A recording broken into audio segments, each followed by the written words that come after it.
So today is my first toss of my squeakers for the year. It's June 28th today, and you can see that I've chosen a very wide open space here. The highway's right here, but there's no wires around here or anything. Now I know not everybody's going to be able to find an ideal situation like that, but anyway, we're going to let them sit here at least maybe a half an hour, let them orient to where they are, and then we're going to let them go. And let's hope for the best. So quite windy, a little windier than I'd like, not overly, but about a 20, maybe. Okay, here we go for our first toss of the year, 2 kilometers. Let's hope we get some luck.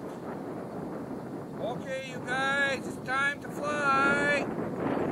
Time to fly. Okay, out you go. As we can see, the young birds aren't as excited and anxious to jump out of the box and get going.